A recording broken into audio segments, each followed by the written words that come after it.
बिस्मिल्लाहिर्रहमानिर्रहीम। अस्सलाम वालेकुम। कैसे हैं आप सब लोग? उम्मीद करती हूँ आप सब भी खैरियत से होंगे और मेरी रेसिपी को खूब इंजॉय कर रहे होंगे।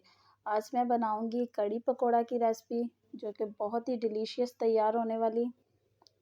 इस रेसिपी को देखकर अगर आपके मुंह में भी पानी आ रहा है तो ज़रूर मेरी वीडियो को लाइक कर दीजिए और चैनल पे न्यू है तो चैनल को सब्सक्राइब भी कर दीजिए।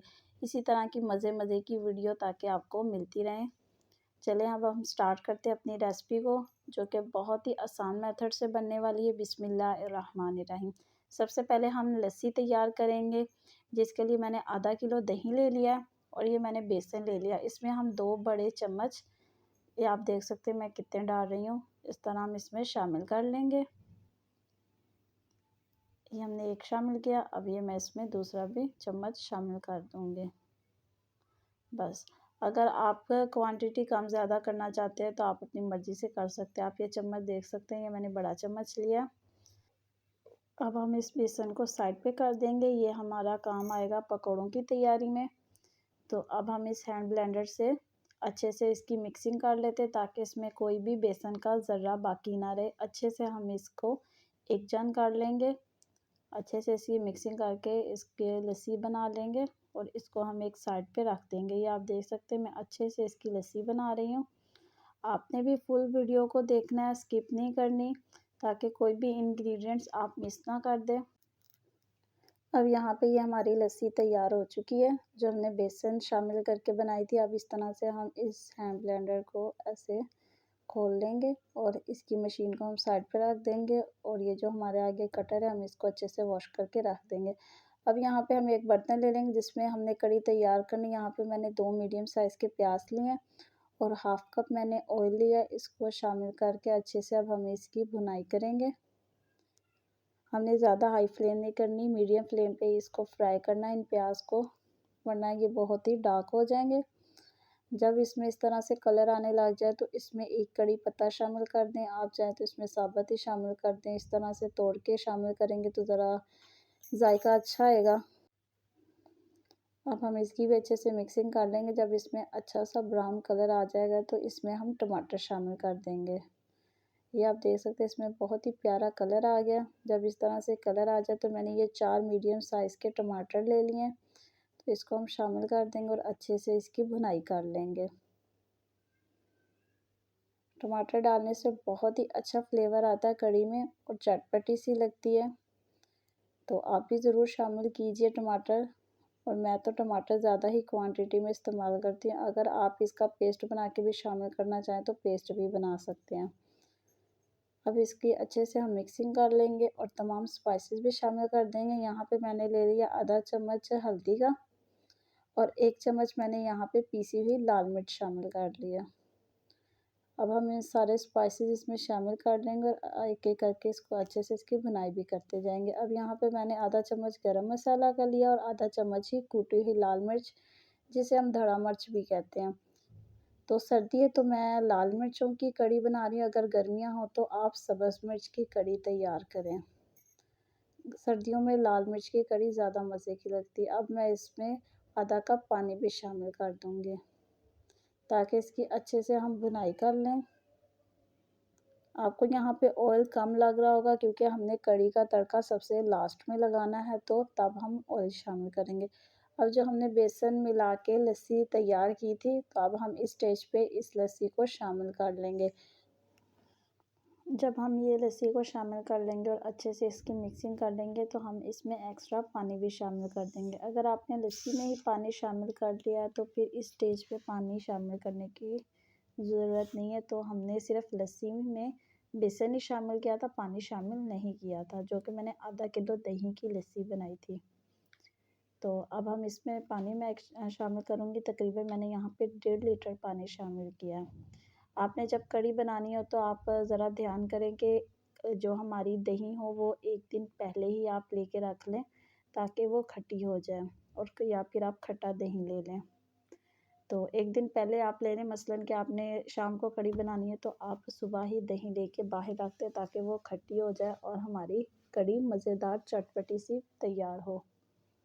अब हम इसके अच्छे से इस तरह से मिक्सिंग करके इसको ढक के रख देंगे। जब आप ढक के रखते हैं तो आपने कोई और काम नहीं करना, इसी के ऊपर तवज्जो देनी है ताकि जब इसमें उबाल आए तो हम इसको देख लें और ये कढ़ी हमारी उबल ना जाए। आप देख सकते हैं ये उबाल आने पे तो मैंने ढक्कन साइड पे कर लिया। तो इसमें अच्छे से चम्मच हम मिलाएंगे ताकि हमारी कढ़ी गिर ना जाए। बस जब इसमें एक उबाल आ जाए फिर ये कढ़ी खुद ही पकती रहेगी। हम इसकी लो फ्लेम कर देंगे और ये खुद ही पकती रहेगी। तकरीबन हमने इसको 1 घंटा पकाना है लो फ्लेम पे। 15-20 मिनट में कढ़ी तैयार नहीं होती, तकरीबन 1 से 1.5 घंटा कढ़ी को लगता है तैयार होने में। तो आपने भी इसी तरह से तैयार करनी है लो फ्लेम पे और इसका कच्चापन इस तरह से बेसन का भी ख़त्म हो जाता है और इसमें बेसन की स्मेल नहीं आती और बहुत ही चटपटी सी ये कढ़ी तैयार होती है। तो इस तरह से आपने चम्मच हिलाते रहना ताकि इसमें बॉयल ना आए। तो आपने इसको लो फ्लेम करके कढ़ी को रख देना ताकि ये दोबारा से गिर ना जाए, बाहर ना आए। अब हमने इस स्टेज पे इसमें नमक शामिल करना है। नमक आप अपने टेस्ट के हिसाब से शामिल कर सकते हैं। मैंने यहाँ पे 1.5 चम्मच नमक का शामिल किया है। तो आप अपने टेस्ट के हिसाब से कम ज़्यादा नमक कर सकते हैं। आपने नमक पहले शामिल नहीं करना क्योंकि उसमें हमने पानी शामिल किया होता है। तो जब पानी ड्राई होता है तो फिर नमक इस तरह से तेज़ हो जाता है कढ़ी में। तो आपने जब बॉयल आ जाए कढ़ी में तो आपने उसके बाद इसमें नमक शामिल करना है। अब अच्छे से हम ये आप देख सकते हैं ये हमारी कढ़ी अब ये पक चुकी है। जब हमारी कढ़ी तैयार हो जाए इस तरह से तो आपने इसमें ये मैंने प्याज और 1 आलू जी मीडियम साइज़ का यानी कि मैंने बारीक बारीक कटिंग करके इस तरह पानी में भिगो के रख लिया था। अब ये इसमें शामिल कर देंगे। अगर आप ये नहीं भी शामिल करना चाहते तो आप ना करें, इससे कढ़ी में बहुत ही अच्छा टेस्ट आता है। हमारी कढ़ी खाली खाली नहीं लगती। तो अच्छे से मिक्स करके लो फ्लेम पे हम इसको भी रख देंगे ताकि ये हमारे आलू और प्याज गल जाएं और हमारी कढ़ी भी ठंडी ना हो और हम पकौड़ों का सामान तैयार कर लें। अब हमने आलू ले लिए। आलू मैंने यहाँ पे बारीक बारीक कटिंग कर लिए हैं और यहाँ पे मैंने एक छोटे साइज़ का बैंगन भी ले लिया। आप अपनी मर्ज़ी से सब्जियों को जो शेप देना चाहें उसकी कटिंग कर सकते हैं। अब यहाँ पे मैंने 2 बड़े साइज़ के प्याज ले लिए हैं, इसको भी मैंने कटिंग कर लिया। अब यहाँ पे मैंने मेथी ली है, 1 गुट्टी मैंने मेथी की ली थी जिसको मैंने अच्छे से धो के कटिंग कर लिया था। और यहाँ पे भी मैंने 1 गुट्टी पालक की ली थी, इसको भी मैंने अच्छे से धो के कटिंग करके शामिल कर लिया। तो आप भी सब्जियों का ज़रूर इस्तेमाल किया करें पकौड़ों में, बहुत ही मज़े के पकौड़े तैयार होते हैं। ख़ासकर मेथी के, अगर आपके पास मेथी ये वाली नहीं है फ्रेश तो आप कसूरी मेथी का भी इस्तेमाल कर सकते हैं। अब यहाँ पे मैंने 1 चम्मच सुरख मिर्च का शामिल किया और यहाँ पे मैंने गरम मसाला शामिल किया और 1 चम्मच यहाँ पे मैं कुटी हुई लाल मिर्च जिसे हम धड़ा मिर्च भी कहते हैं वो शामिल की। 1 चम्मच मैं यहाँ पे नमक का शामिल करूँगी। आप अपने टेस्ट के हिसाब से नमक मिर्च कम ज़्यादा कर सकते हैं। यहाँ पे मैंने 2 चम्मच खुशक धनिया ले लिया जिसको मैं दरदरा सा पीस लूँगी। दरदरा सा पीस के हमने इसमें शामिल करना है, ना ही हमने इसमें साबुत डालना और ना ही हमने पकौड़ों में बिल्कुल इसका पाउडर डालना है। इससे बहुत ही अच्छा टेस्ट आता है पकौड़ों में। अगर आपके पास फ्रेश मेथी नहीं है तो आप इसमें कसूरी मेथी भी शामिल कर सकते हैं। इससे पकौड़ों में बहुत ही अच्छी खुशबू आती है और बहुत ही अच्छा टेस्ट भी आता है। अब ये तमाम स्पाइसेस भी हो गए और हमारी सब्जियां भी होगी तो अब लास्ट में हम इसमें बेसन शामिल कर देंगे। तो बेसन की क्वांटिटी आप अपने इंग्रेडिएंट्स के हिसाब से कम ज़्यादा कर सकते हैं। तो मैं यहाँ पे बेसन शामिल करके इसकी अच्छे से मैं मिक्सिंग कर लूँगी। अगर आपने पकौड़ों का सामान या बैटर पहले तैयार करके रखना है तो आपने इसमें नमक शामिल नहीं करना। जब आपने पकौड़े फ्राई करने तब आपने इसमें नमक शामिल करना है। अगर नमक पहले शामिल कर दे तो बैटर पतला हो जाता है यानी कि पानी छोड़ जाता है। अब यहाँ पे जो हमने कढ़ी रखी थी इसमें मैं 1 चम्मच अनारदाना शामिल कर लूँगी और इसको वापस से ढक के रख दूँगी। इससे बहुत ही अच्छा टेस्ट आता है। यहाँ पे आप देख सकते हैं ये मैंने बैटर की भी मिक्सिंग कर ली है।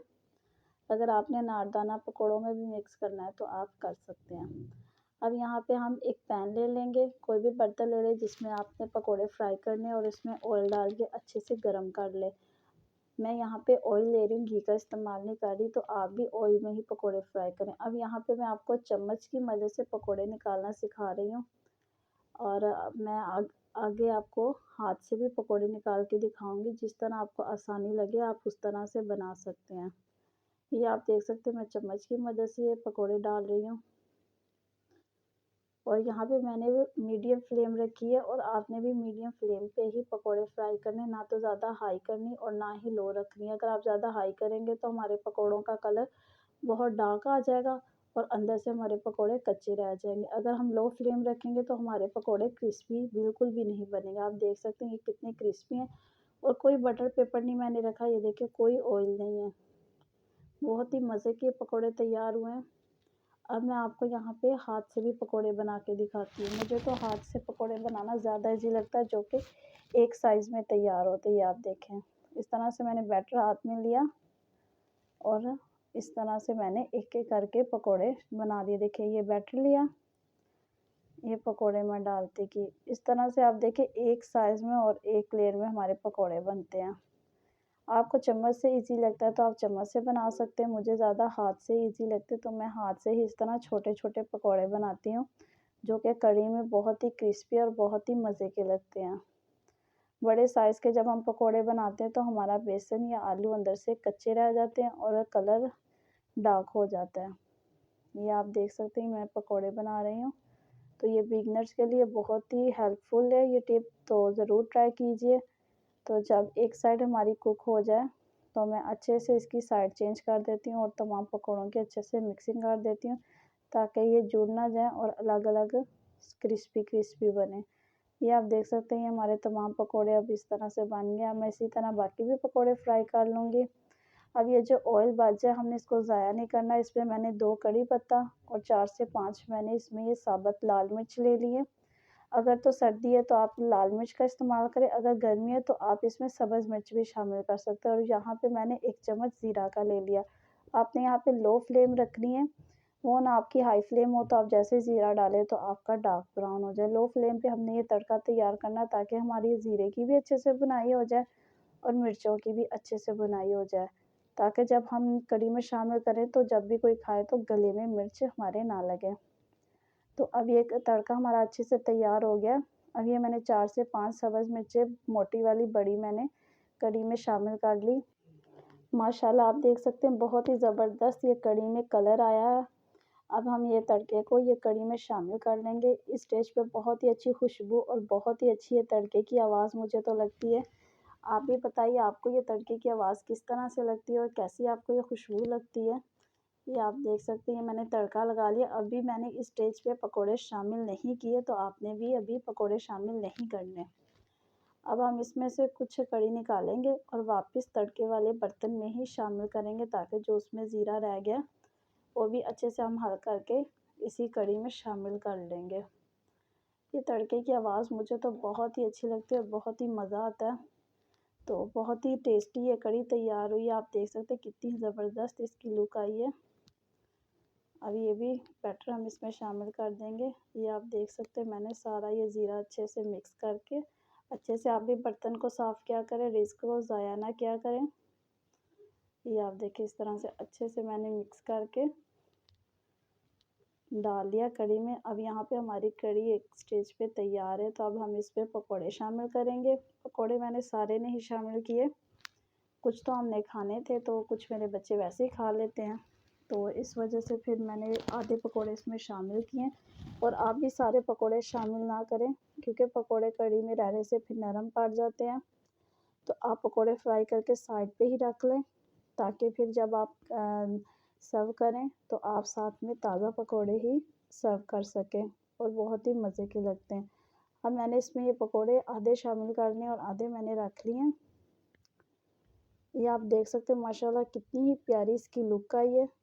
तो मैंने आपको स्टेप बाय स्टेप ये कढ़ी बनाना सिखाई है, तो आप भी इसी तरह स्टेप बाय स्टेप ज़रूर ट्राई कीजिएगा।